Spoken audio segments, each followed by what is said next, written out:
Hey, I'm Tamara Kandaker, and you're listening to The Decibel from the Globe and Mail. Konia Trouton is a physician based in Victoria, and she provides medical assistance in dying, also known as MAID. I think some of the beautiful deaths have been done when people have a few years to live, in fact. So those people are a little bit more able-bodied and able to get outside. MAID became legal in Canada in 2016, and by 2019, there were about 5,600 assisted deaths, making up 2% of all deaths in the country. Today on The Decibel, a conversation with Dr. Trouton about what it's like to help people die.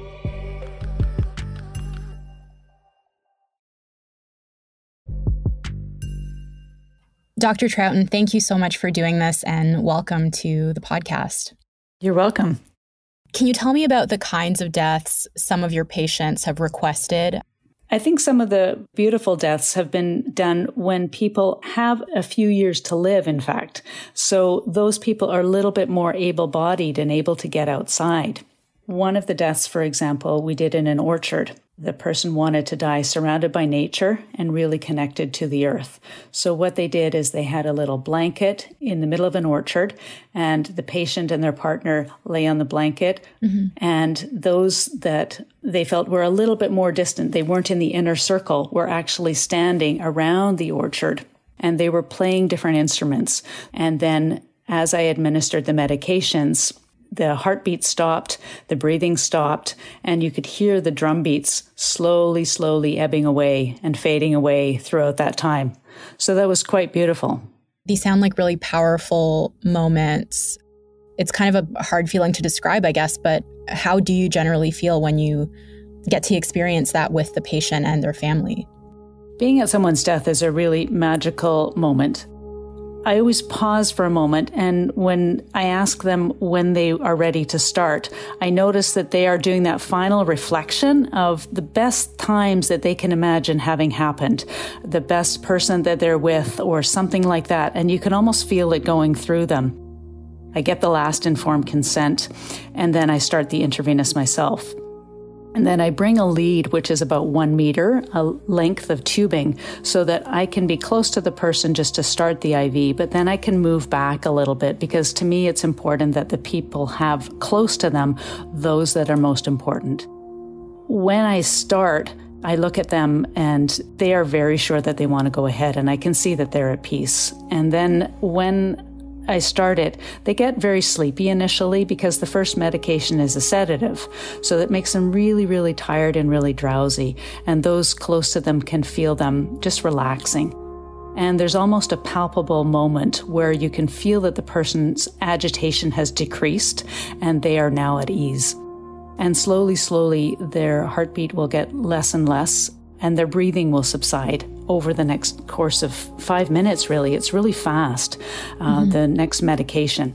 And at a certain point, I can see that they're getting pale and leaving us. And I don't know whether it's a magical moment where their heart stops and I can see that final beat, or that final breath, where there's a lightness in the room.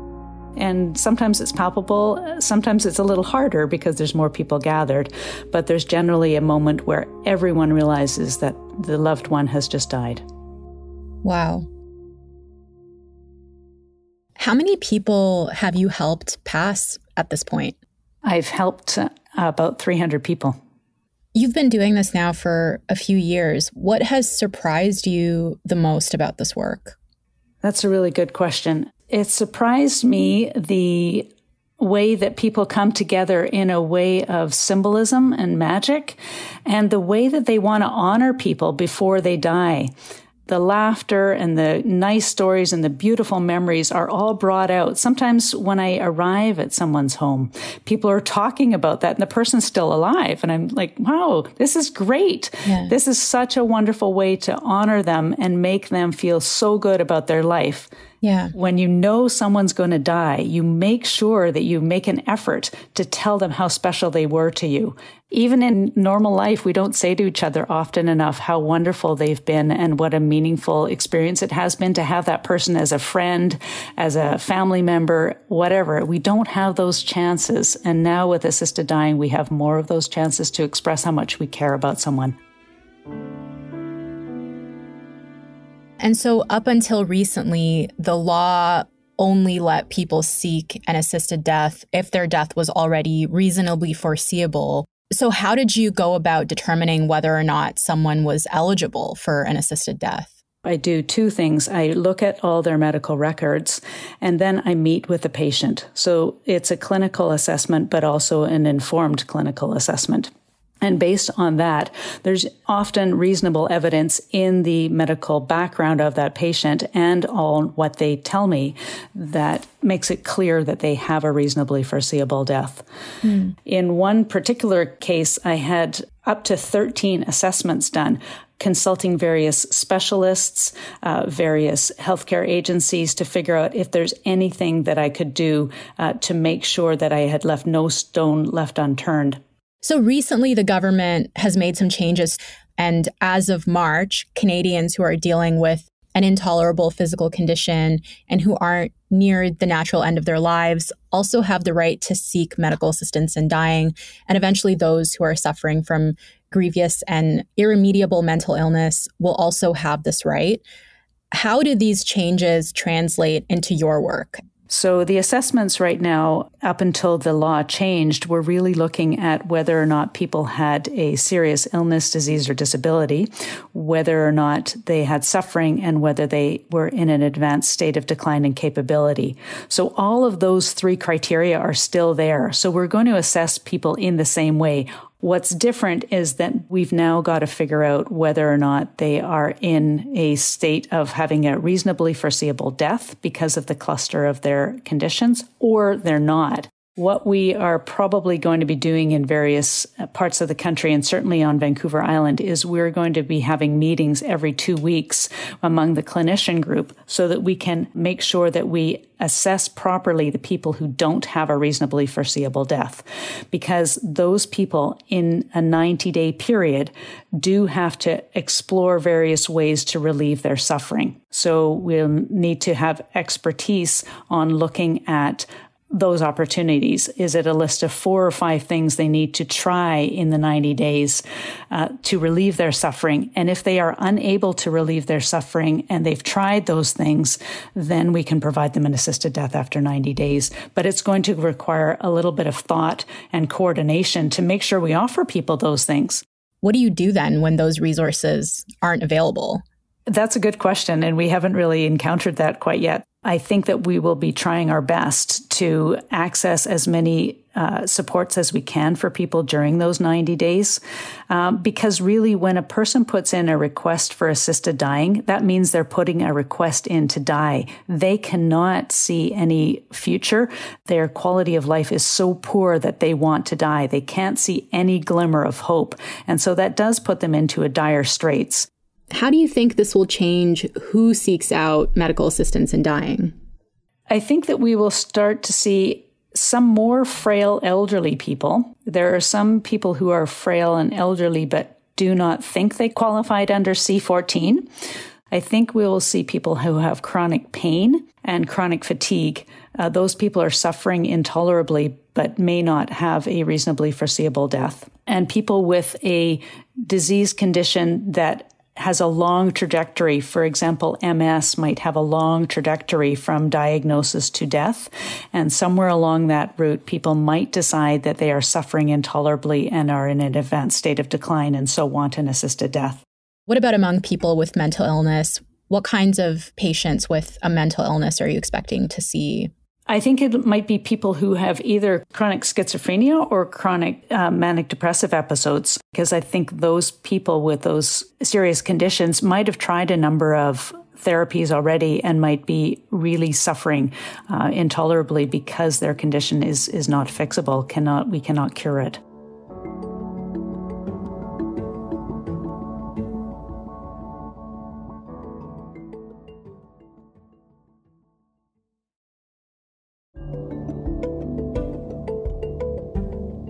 So disability advocates have been arguing that opening MAID up to people who are struggling with disability and mental illness is a bad idea, that it's a cop-out that basically absolves Canada from putting the kind of resources into mental health care that are needed, or making Canadian society more accommodating to people with disabilities. And I wonder what you would say in response to those critiques.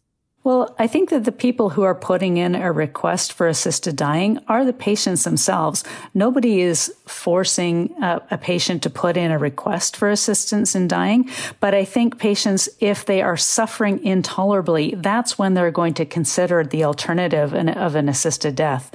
I think it really will open up the opportunities to supply better resources and better opportunities for care by the serious option of consideration of an assisted death. So even though it's a scary conversation to say, look, I'm going to see this disabled person who's asked for assisted death, once we focus on that person and make sure that that person has access to better services and better resources, and we reevaluate what they're currently experiencing, I think that some of those people may disregard their request for assistance in death. It kind of sounds like what we're saying is that if people get to the point where they feel like they want to die, that's when the hope is that we'll present them with these options for better services. Is that basically what we're saying? Yeah, exactly. Because I don't think that everyone who asks for an assisted death really wants an assisted death. It's a cry for help. Mm-hmm. And that cry for help may not result in an assisted death. It may result in better services, and it may result in their family saying, oh my goodness, they do need better help. What can we do? And absolutely, there are gaps in our healthcare system. There are gaps worldwide in healthcare services. We can't, as a publicly funded healthcare service, offer everything to every person. Yeah. I wish we could, but we can't. We do the best we can. So I think the concern is that society, because it's not built for people with disability, makes the suffering intolerable. So why not work on that instead of opening assisted deaths to them? I think we have to do both. You can't say, let's fix the system and please wait till we fix the system and meanwhile suffer. If people are suffering and they realistically look around them and they say, look, the society's not going to be fixed for another 20 years and perhaps never, they may not want to wait that time. It's really not up to me as a clinician. I'm not forcing anyone into an assisted death by any means. Yeah. Some people have also pointed out that this especially devalues the lives of racialized people and other marginalized groups who face discrimination within the healthcare system. So they may think their life is intolerable, but really they're caught up in a system that's not designed to help them. And I realize this is like an extension of what we've just been talking about, but I wonder if you have any thoughts on how we deal with that.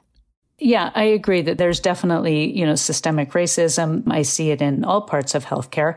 And I think that we're doing our best as healthcare providers to gradually do some more training, do some self-reflection, and make sure that people who are not currently accessing the healthcare opportunities can do so in a more favorable way. MAID really shines a light and opens up the other side.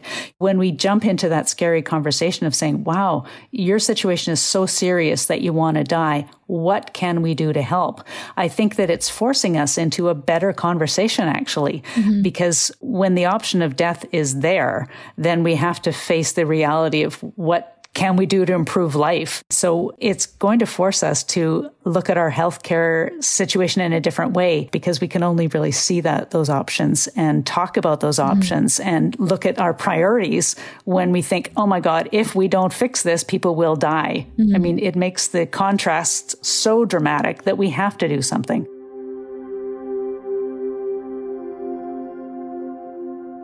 This is a really heavy topic, yet you seem to be really at ease when you talk about it. What has your experience taught you about death? When I started talking about death with patients, I was probably more hesitant than I am now, and I'm now more comfortable with it because I think that once you're honest and transparent and very open about it, people welcome that opportunity, that it's not necessarily a scary topic, that death is part of life. We are all going to die at some point, and we have to savor those moments that we have with people when they're alive. So I think it's what it's taught me is that we do need to talk about the end.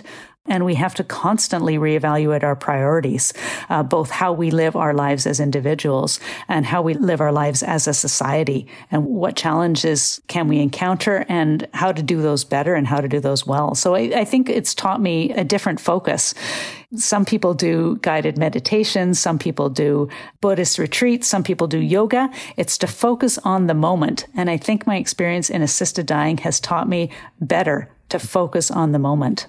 And so from those experiences, do you think there is such a thing as a good death?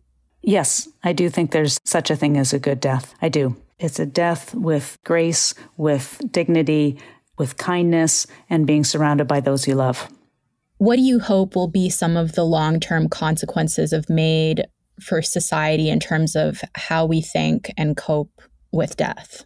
I think that we won't be so afraid of death because we can have that opportunity to decide the time and the place of death if we want, if we're scared. So having that alternative to choose the time and place if we're suffering too much is relieving in some ways for people. So I think it's been a very transformative time for folks. I think it's maybe taken some of the mystery out of death, but I think the symbolism is still there and the spirituality is still there. You've written about how people should get more comfortable talking about how they want to die. What advice do you have for people who want to start that conversation? I would encourage people to talk with their family on what they see and what's important to them, and explain to their family under what situations they might consider an assisted death. I also think it's important for people to explore that option with their family doctor or with their nurse practitioner, whoever they have as their primary care provider, so that we're not caught off guard by bringing up that topic. Some people really do not find assisted dying an option that they would ever consider. And I think that's important for their family to know as well. Mm-hmm. Don't bring up that option because I don't want to talk about it. That's fine. That's absolutely fine. Finding out what people do and do not want to talk about is important. But if an assisted death is something that you might consider in your future, if you have a serious illness, disease, or disability, then it is important to bring that up to your family members early. And I think that's important to bring up to your healthcare provider as well. That's it for today. I'm Tamara Kandaker. Our producers are Madeline White and Kasia Mihailovich. David Crosby edits the show. Angela Pacenza is our executive editor. Thanks again to Dr. Konia Trouton. You can find new episodes of The Decibel every weekday morning on Apple Podcasts, Spotify, or wherever you get your podcasts. Please follow, tell your friends, and thanks so much for listening. I'll talk to you tomorrow.